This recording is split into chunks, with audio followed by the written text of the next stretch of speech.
संपूर्ण पूर्णिमा व्रत कथा। द्वापर युग में एक समय की बात है कि यशोदा जी ने कृष्ण से कहा, हे कृष्ण, तुम सारे संसार के उत्पन्न करता, पोषण और उसके संहार करता हो।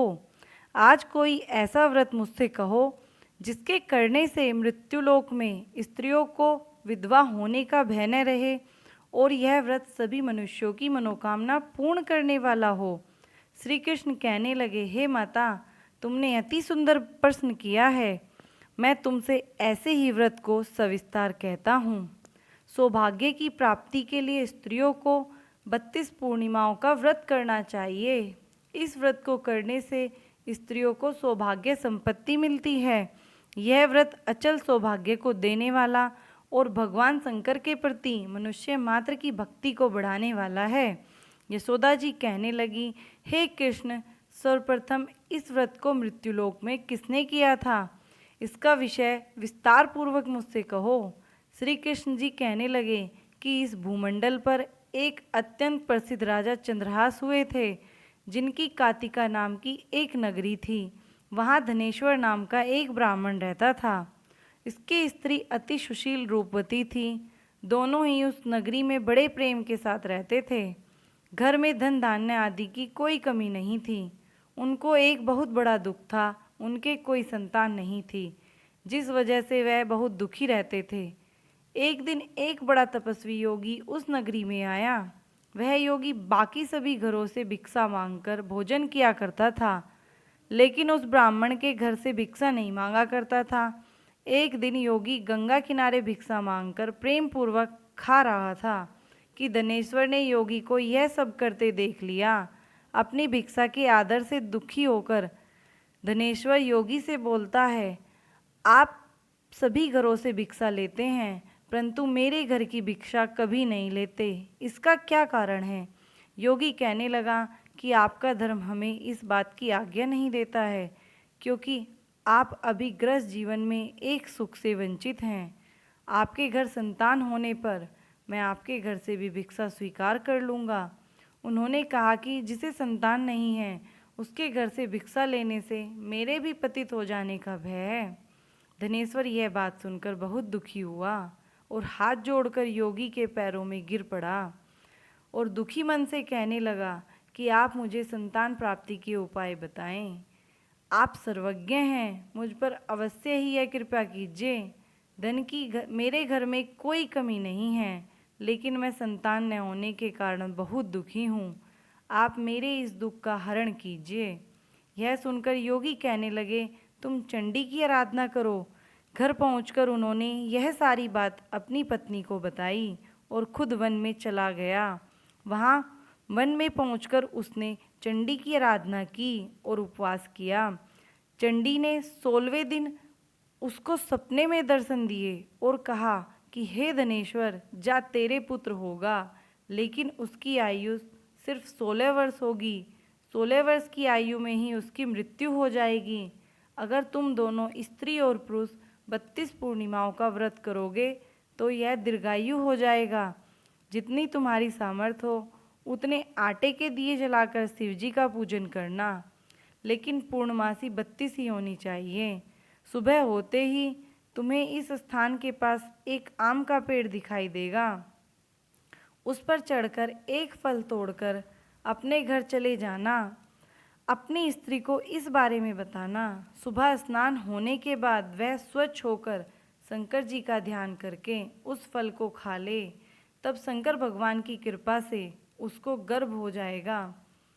जब ब्राह्मण सुबह उठा तो उसे उस स्थान पर आम का पेड़ दिखाई दिया और वह उससे फल तोड़ने के लिए चढ़ा, लेकिन वह पेड़ पर चढ़ नहीं पा रहा था।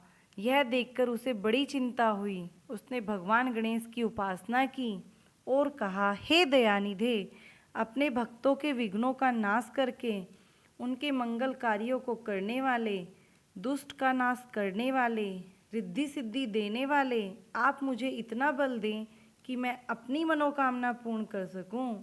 इसके बाद वह पेड़ से फल तोड़कर अपनी पत्नी के पास पहुंचा। उसकी पत्नी ने अपने पति के कहे अनुसार इस फल को खा लिया और वह गर्भवती हो गई। देवी की कृपा से उसे बहुत सुंदर पुत्र पैदा हुआ। उसका नाम उन्होंने देवीदास रखा। माता पिता के हर्ष और शोक के साथ वह बाल बढ़ने लगा।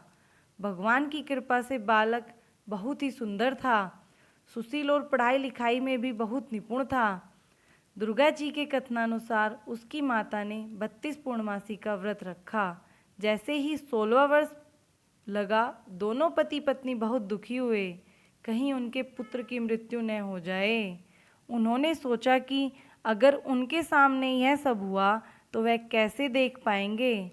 तभी उन्होंने देवीदास के मामा को बुलाया और 1 वर्ष के लिए देवीदास को काशी में पढ़ने के लिए भेज दिया।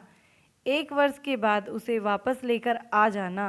देवीदास अपने मामा के साथ एक घोड़े पर सवार होकर चल दिया।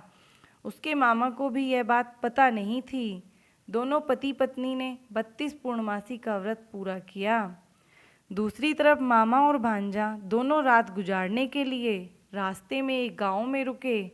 उस दिन उस गांव में ब्राह्मण की कन्या का विवाह होने वाला था। जिस धर्मशाला में वर और बारात के बाकी लोग रुके हुए थे, उसी धर्मशाला में देवीदास और उसका मामा ठहर गए। उधर कन्या को तेल आदि चढ़ने के बाद जब लग्न का समय आया तो वर की तबीयत खराब हो गई।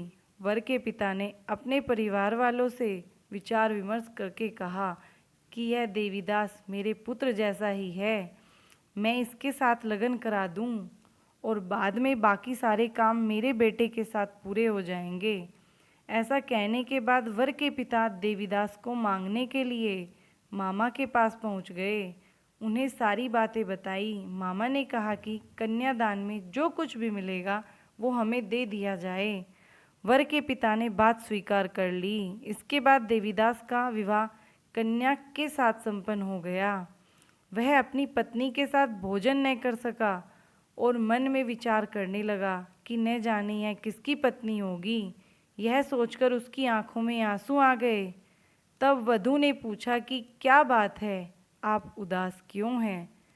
तब उसने सारी बातें पत्नी को बता दी। कन्या कहने लगी, यह ब्राह्मण विवाद के विपरीत है। आप ही मेरे पति हैं, मैं आपकी पत्नी रहूंगी, किसी अन्य की कभी नहीं। तब देवीदास ने कहा, ऐसा मत करिए, क्योंकि मेरी आयु बहुत कम है आपसे, मेरे बाद आपका क्या होगा। लेकिन उसकी पत्नी नहीं मानी और बोली, स्वामी आप भोजन कीजिए। दोनों रात में सोने के लिए चले गए। सुबह देवीदास के पत्नी को 4 नगों से जड़ी एक अंगूठी दी और एक रुमाल दिया और बोला कि हे प्रिय, इसे ले लो और संकेत समझकर स्थिरचित हो जाओ। मेरे मरण और जीवन जानने के लिए एक पुष्प वाटिका बना लो, उसमें सुगंधी वाली एक नवमल्लिका लगा लो, उसको प्रतिदिन जल से सींचा करना और आनंद के साथ खेलो कूदो। जिस समय और जिस दिन मेरा प्राणांत होगा उस दिन यह फूल सूख जाएंगे। जब यह फिर से हरे हो जाएं तो जान लेना मैं जीवित हूँ। यह समझाकर वह वहाँ से चला गया। इसके बाद जब वर और उस बाकी बाराती मंडप में आए तो कन्या ने उसे देखकर कहा कि ये मेरा पति नहीं है, मेरे पति वह हैं जिनके साथ रात में मेरा विवाह हुआ था, इसके साथ मेरा विवाह नहीं हुआ। अगर यह वही हैं तो यह बताएं कि इन्होंने मुझे क्या दिया था, साथ ही कन्यादान के समय आभूषण मिले उन्हें दिखाएं। कन्या की ये सारी बातें सुनकर वह कहने लगा कि मैं यह सब नहीं जानता। इसके बाद सारी बारात भी अपमानित होकर लौट गई। भगवान कृष्ण बोलते हैं, हे माता।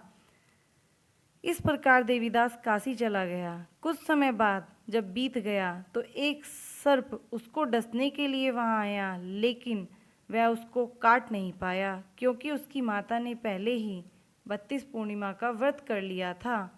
इसके बाद खुद काल वहाँ पहुँचा। भगवान की कृपा से तभी वहाँ माता पार्वती और भगवान गणेश आ गए। देवीदास को मूर्छित दशा में देखकर माता पार्वती ने भगवान शिव से प्रार्थना की कि महाराज, इस बालक की माता ने पहले ही 32 पूर्णिमा के व्रत कर लिए हैं, आप इसको प्राण दें।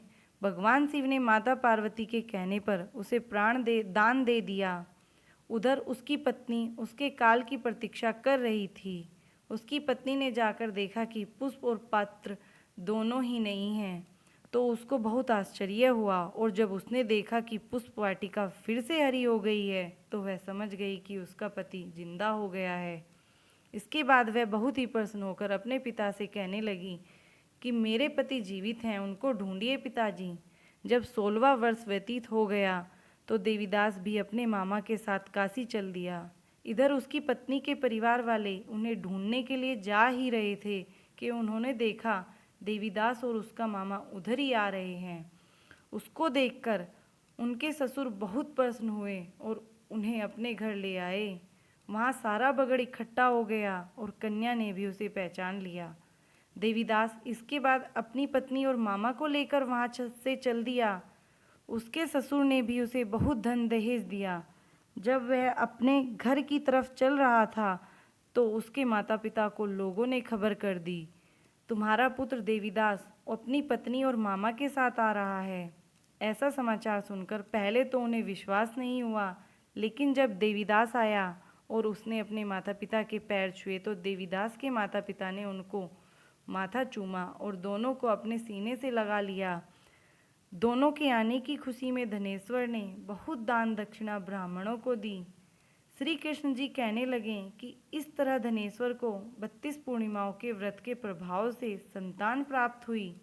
जो स्त्रियां इस व्रत को करती हैं वह जन्म जन्मांतरों तक वैद्य का दुख नहीं भोगती हैं और सदैव सौभाग्यवती रहती हैं। यह मेरा वचन है। यह व्रत संतान देने वाला है और